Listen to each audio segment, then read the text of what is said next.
Recently, Chunkz has been getting backlash for his response to a question he was asked, I think on a podcast, in terms of if he had a son and the son decided to leave being Muslim and leave Islam, what would he do?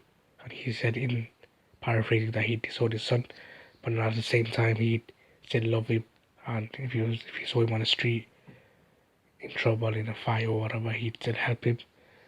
Um, and he explained, and that was just a clip. That's not the whole context. And then people were giving him backlash, and there were different opinions, and many opinions or ignorant opinions. They all of a sudden they want to.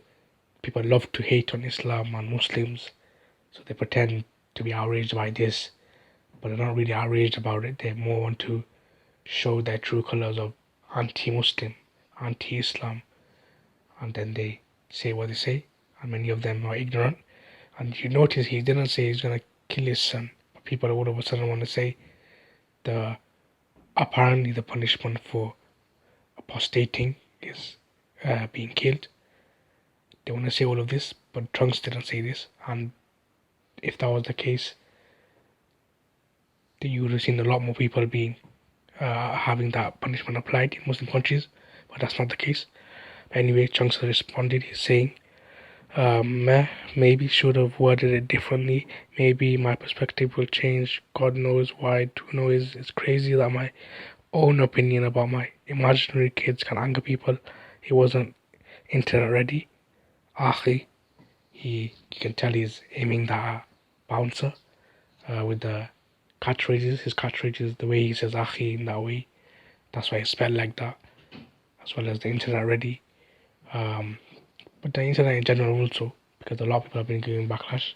At the end of the day, if a Jewish person said the same thing, would there be backlash?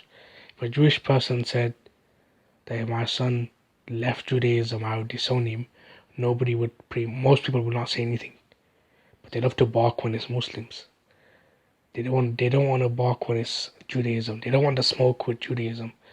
Whereas we Muslims, we're okay with what we believe in. We can defend it, and we can refute Judaism or Christianity or Hinduism or Sikhism or any of them. But these selective people who hate Islam and Muslims, they only bark to Muslims. They can't bark to Jewish people, because at the end of the day, you don't have any knowledge, and you're scared about refuting people because they're Jewish. Because many people I've spoken to, after refuting them, then I'll tell them that Jewish people have similar, if not same views, then they go quiet. And we've seen that in real life as well, in terms of certain people. So that's how I'm gonna end it. If a Jewish person said the same thing, would the same people bark?